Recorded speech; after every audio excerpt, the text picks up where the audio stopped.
Welcome back, you beautiful people, to the Real Collective Podcast. As always, my name is Sean Tasse, and with me is my illustrious co-host, Kyle Miller, with the jacket on, with the checks on the jacket, looking sharp, looking dapper. It is a miserable day today as we're recording, but feeling good because you're looking good. What's going on, Kyle? Yeah, when I was younger, my mom talked about it was when casual Fridays started to be like a thing, Yeah. right? And she talked about how I always said that she never really dressed up in casual Fridays when she did. And she told me a story about a guy about a company who was like they went to casual Fridays. It was a sales organization, and they saw their productivity tank on Fridays because it was casual.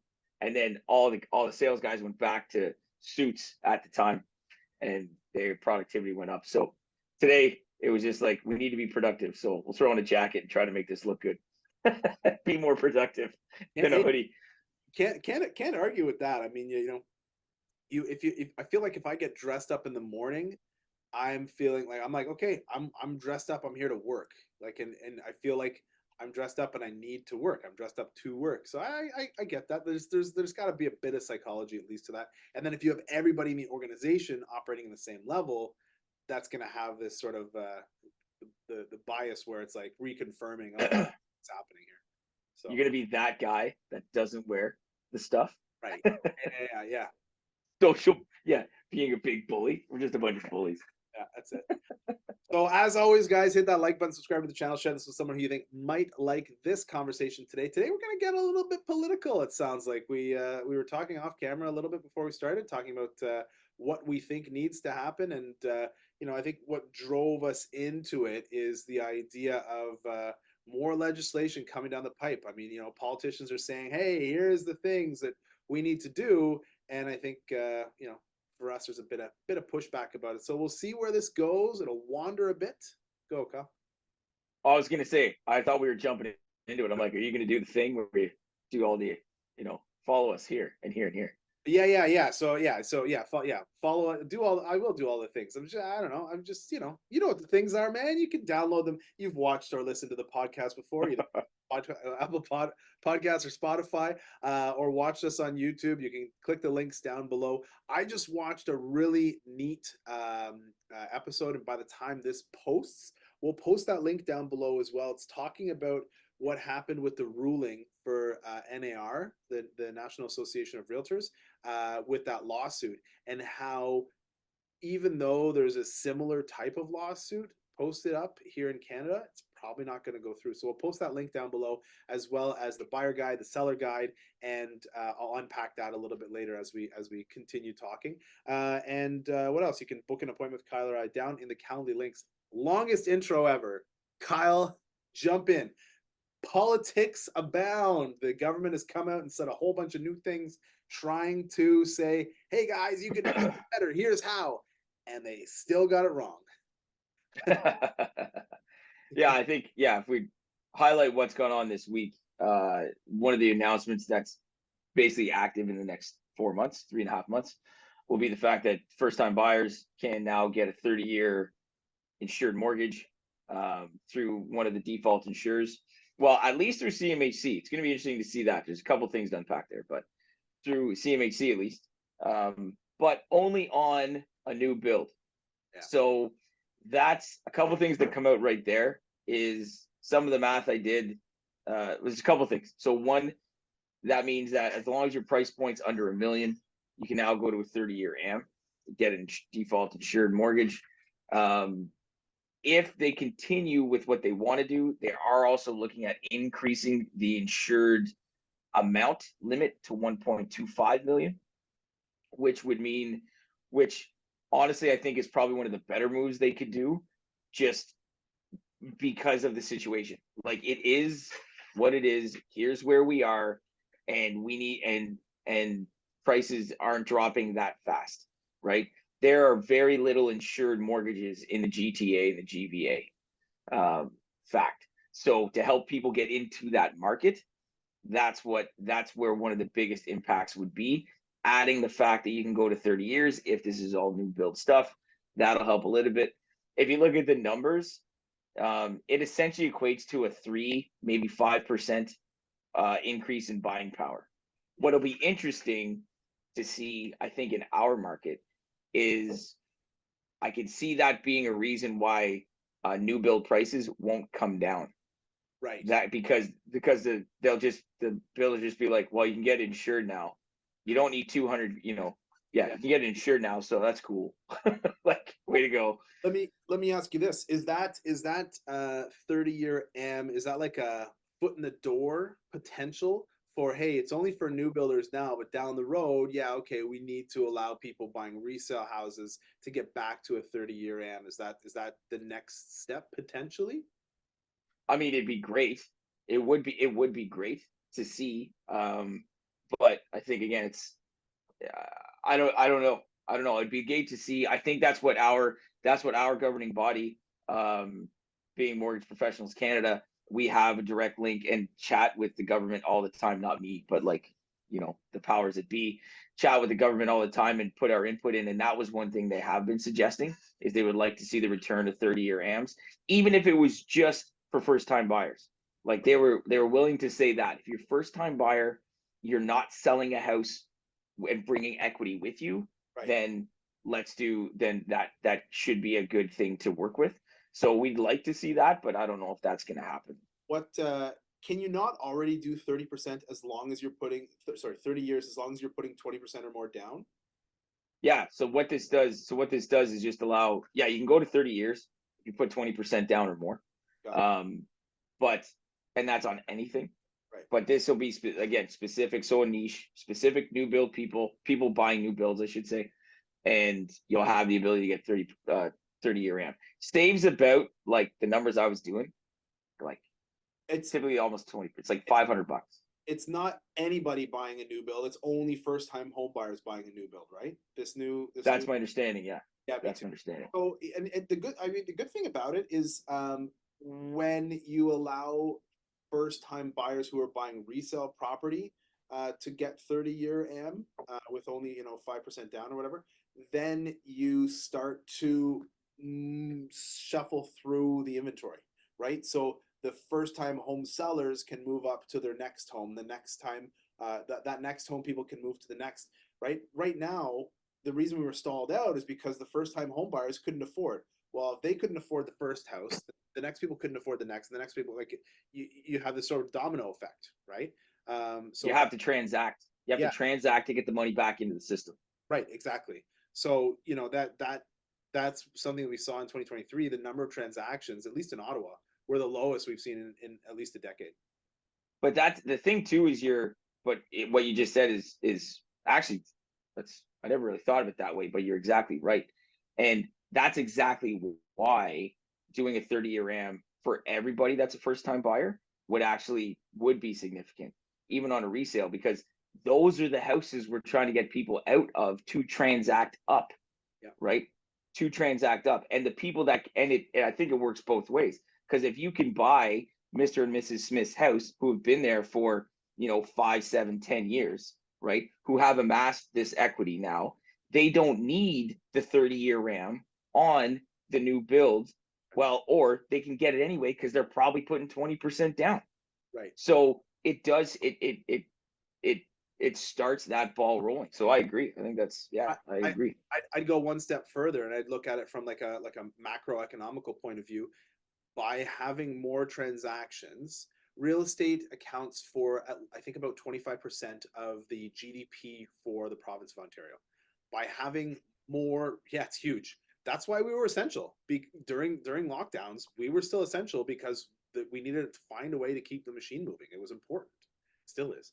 And by having less transactions, you have less uh, GDP, essentially, less money flying around, less realtors making huge commission checks and going around and turning and buying You Lamborghinis, bastards. right? I mean, Yeah. it is No, what you guys.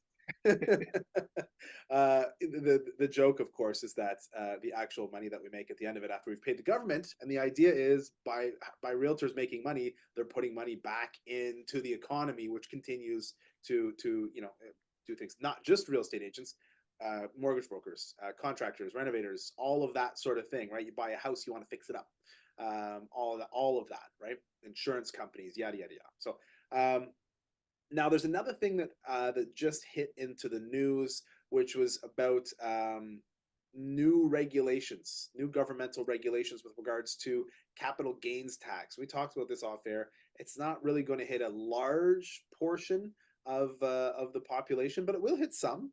I was talking with another dad at pickup at my kid's school, and we're like, oh, they're coming after us. They're trying to get us, to lose more money and all that sort of stuff. And that's how it feels, right?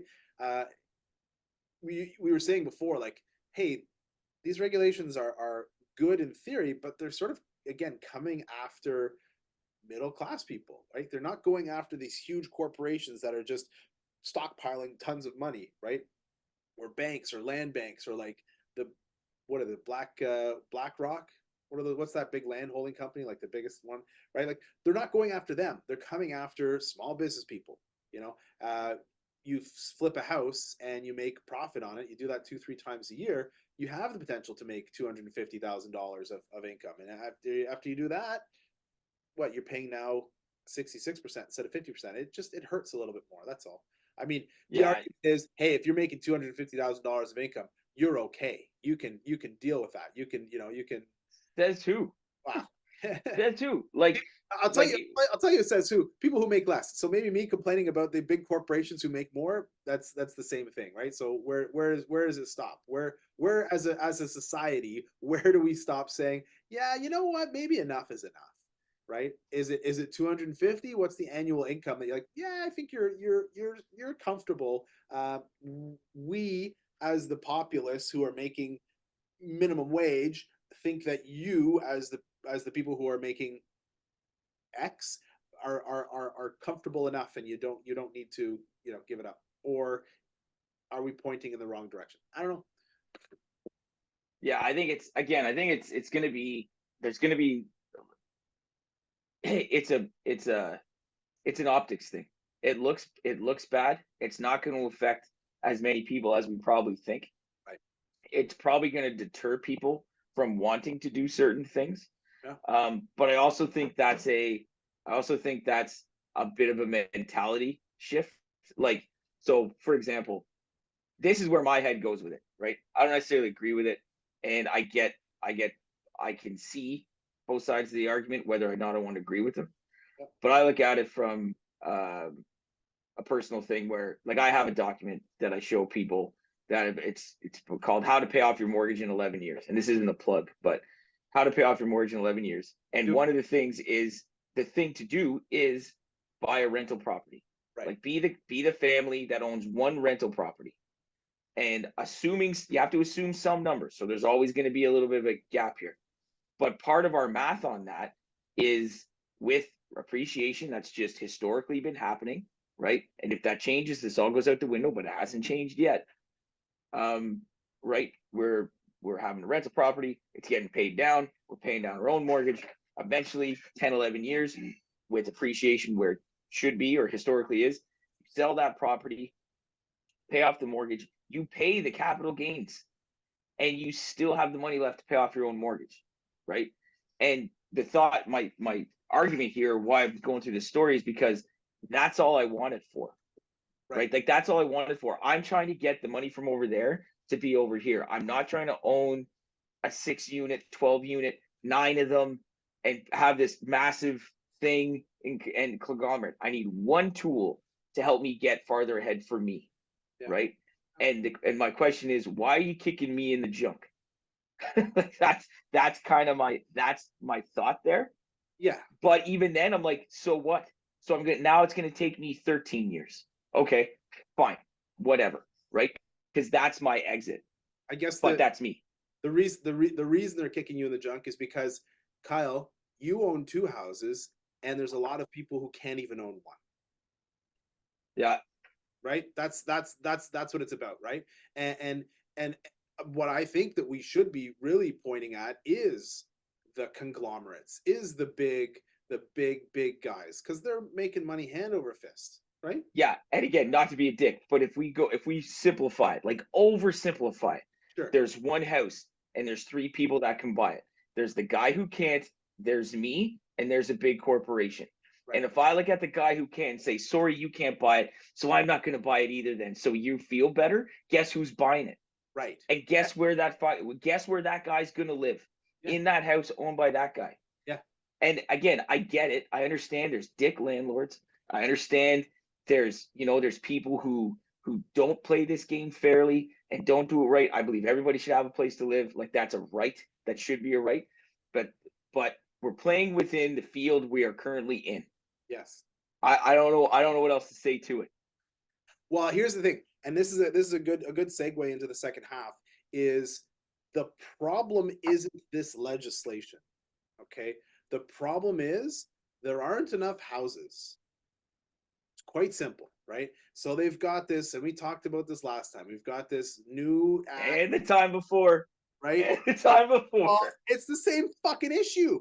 If houses are too expensive, supply and demand. We all took grade 10 economics, assuming that you graduated free high school. Have more supply, and the price will go down. You have no control over the demand. The demand is worse now because we got more people coming here. So hey, everybody, come on over. We need more people to come. Well, all that does is put an upward pressure on demand. We haven't fixed the supply issue in 15 years. Fix the supply issue. Build more houses. Okay, yeah, we've got a legislation to do it. Cool. How are you going to do it? We'll leave it up. We'll leave it up to you guys. You guys figure it out, right? Like, it's top down. It's always top down. We can talk about more of the thoughts that they have for the housing program and all that stuff, but it's all top down. They don't do enough discussion, and you see this everywhere. No. They don't do enough discussion with the boots on the ground people to really have a chat and discover what really needs to happen. Right? It's a decade plan. It is not a 4-year plan. This is a decade to decade and a half plan that needs to start from the bottom. And we're not. We're going from the top, hoping we get elected again. Right, and that's it. It's all driven by, I want to stay in power. I want to be elected so that I can get what I get for myself. So it's the same thing. We'll take a break. We're getting hot and heavy. It's going to get hotter and heavier in the second half because I think we're just starting to unpack. But we'll take our quick break. We'll be back right after these words from our sponsors. Like, subscribe, share this with someone. Download on Apple Podcasts, Spotify, whatever it is you want to watch it on, listen to it on. That's all good. Schedule an appointment with Kyle or I to have an uncensored conversation about our political views. And we'll see you on the flip side. This episode of the Real Collective Podcast is brought to you by Real Collective Marketing, the marketing agency that specializes in the unique needs and budgets of small to medium-sized businesses. We provide turnkey marketing solutions that get results. We become an extension of your team and act as your virtual marketing department, designing and implementing cost-effective strategies that will help grow your business. You can find out more today at www.realcollectivemarketing.ca. Now, here's your hosts, Sean and Kyle. Welcome back, you beautiful people, to the second half of the Real Collective Podcast, where we get excited, where we're talking about politics. Watch out now. Hit that like button, subscribe to the channel, share this with someone who you think might like this conversation. If you want to get amped up or have a conversation with us, get right down into the comments below. And you can download on Apple Podcasts, Spotify, or you can download the buyer or seller guide below. If you want to see the entire piece that I just watched about why the NAR versus DOJ ruling that happened in the States will likely not come up here. And even if it does, we're still looking 2, 3, 4 years out, and you want to understand why from a legal perspective that is different in the States than it is here. You can watch that link right down below. It's about an hour conversation with the one of the CEOs of Remax Hallmark, as well as a lawyer who was a big part of the Competition Bureau filing back from when we started to allow other people to use the MLS system. So really interesting stuff. If you're interested in it, if you're not, it is probably as interesting as paint drying to you, but whatever.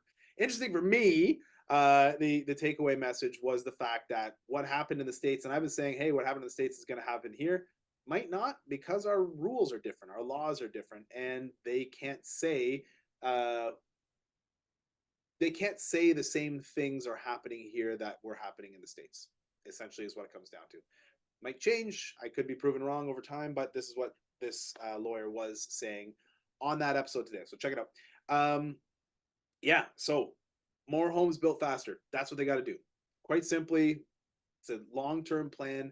The issue is you got top-down politicians who are trying to say, hey, let's do this stuff, and it's not trickling down properly, right? The boots on the ground can't do it. The people who actually want to build houses, their prices are still the same, and they're building houses and they want to make money. So if they want to make money, how can the government help? Incentivize the building, right? Make it so that, hey, even if you're building these buildings and you're doing it at a loss, we're going to help you in this regard, or we're going to, whatever. What the government is trying to do is they are trying to incentivize individuals, right? Not the builders. The builders, and again, now I'm talking out of both sides of my mouth, right? Builders are big conglomerates that make a lot of money.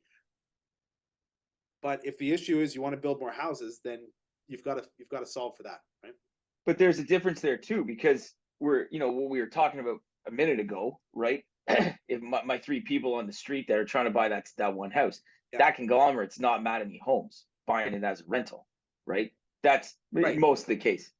I think my thought process is that's your big REITs, your big REIT organizations and your BlackRocks, who are, I don't even know if they're in Canada yet. I think they're trying to get here, but like that's the stuff we're worried about, right? Mad at me, and those guys are just trying to buy land to be able to build houses because they transact, right?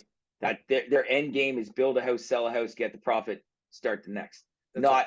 Own this forever to I don't even know what at the end. Like, what's the end game, right? Like, when are you going to dump that back onto the market? You're not. Make money. So the end game is make money, right? That's it. And so sometimes, but I guess, yeah, tear it down and build something new, or buy the one beside it and one beside it and the one beside it and the one beside it, and then take all of that, tear out down all those junky dumps, and build the big, right? Like, is that the end game?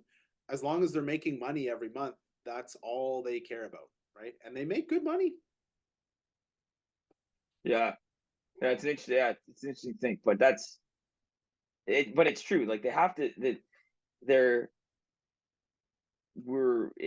As I said, and we've said, it's top down. They're not looking at it. They're not looking at it the right way, because they're scrounging for their lives, and they're out of touch, right? They're out of touch. I mean, again, just simply to keep it on pace or in our realm, the current government has a plan. I was reading through their housing plan that they want to put out as part of their platform as we're coming into elections time, and they want to do basically a nationally funded rent to own program. And the biggest thing about rent to owns is that 99% of the time they don't work. Right. They're easy to get into. They're apps, and our rules, not that people don't want to, our rules written don't allow people to get out of them. That's right. The way we have our mortgage rules set up. So, and if you were genius, you would have already known that. So what rules are you going to change that are then going to open the door for the private sector to come in and exploit that? That's right. Because that's what's going to happen to a degree, right? So what are you doing? Nothing, because you haven't thought it through. So much so you haven't thought it through that in this line, and I can show you the link, there's, for this rent to own program, that the first line says landlords are to rent at lower than market value to someone who's buying that. Who would, I mean, I would say knowingly, but that's what you're going to sign up for? What you're going to sign up for. Why would anybody do that? Like, don't get me wrong, I have an argument for doing that, as to buy, have a rental, and even if it's losing money, how it's going to work out in the end. But it's beside the point. Still, that's your tagline. Like, you need to be the bigger person to help somebody else, right? Like, it blows my mind. Listen, fundamentally, it doesn't work within our culture. Our culture is all built around, a lot of our American culture is built around, hey, what can I do for me and my family? Canadian culture is all built around, hey, what can I do for me and my family and my community? right? And I think there's that extra step where it's like, yeah, I also care about my community, not just me and my family. But you go, and define community however you want. But I think that might be the sort of defining factor between the two. But yeah, go. I also think in our current climate and what's happened over the last 10 years, I think maybe this is a hot statement or a hot take, but I think we're getting fed up with that as a country. We have been pushed to the brink. There isn't any more to give. Yeah, If we can't give it to ourselves, yeah, yeah. what why are we giving it away? Like, why are we giving it away? So I think we've been pushed to that brink. And when the data comes out that says people are coming and then leaving because they can't afford it, and then we're saying we can't afford it, and we're still, and I say we being the proverbial we, are still forcing the issue to say we're so generous, rah rah rah, that we're willing to go without. I think that's when you start getting that real big, To yeah, fight. yeah, civil war. Well, to be clear, I don't think that it's different in a lot of other places. I don't think that this is unique to us. I think like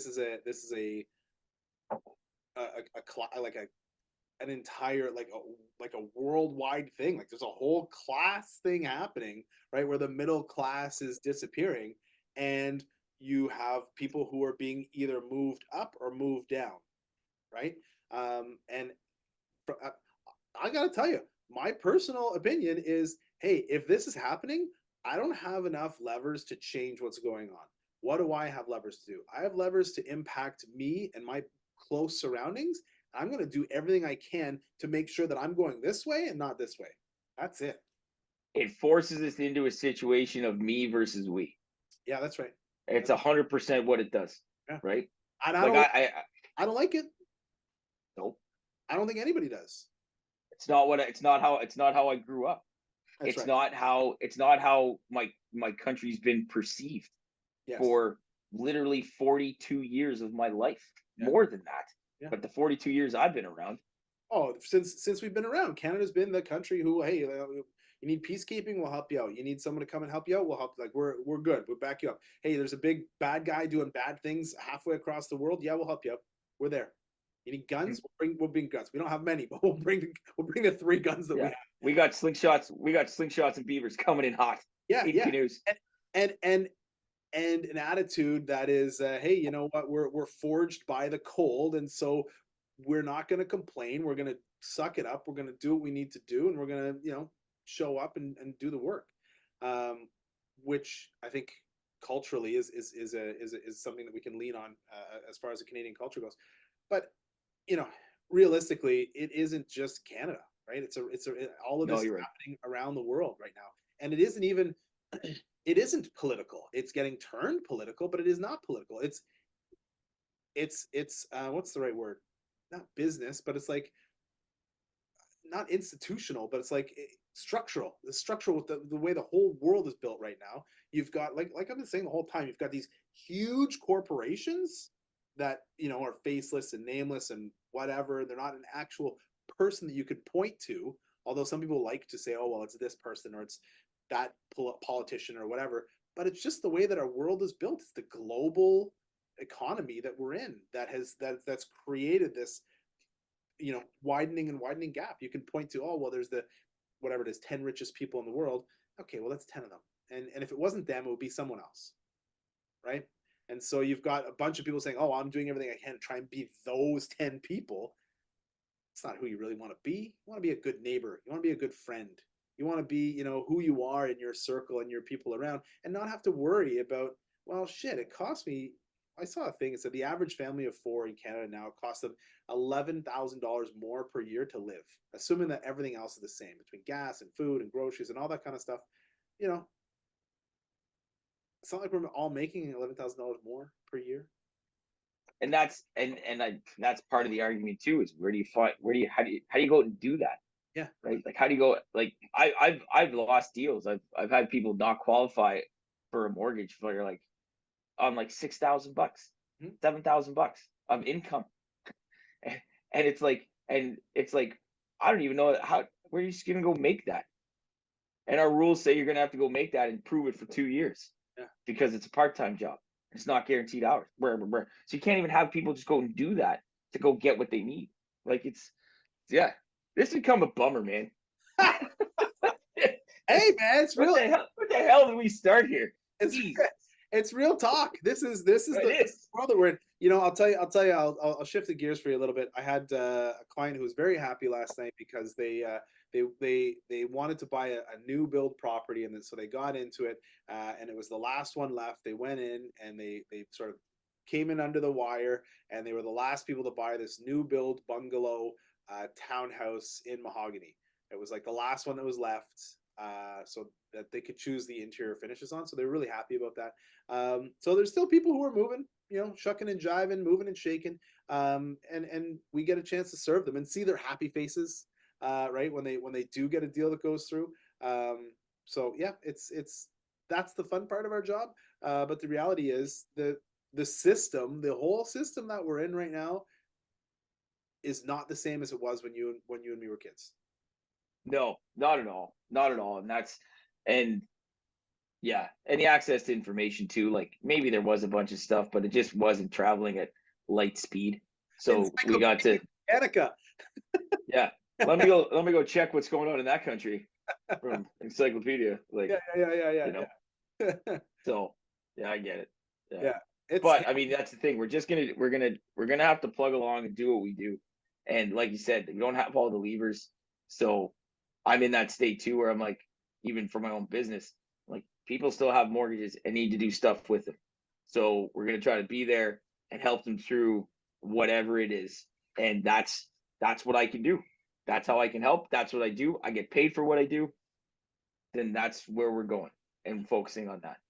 you know what? Last night I organized or helped organize a little neighborhood baseball tourney. So all the kids, all different levels, all different skill levels, bring the tee.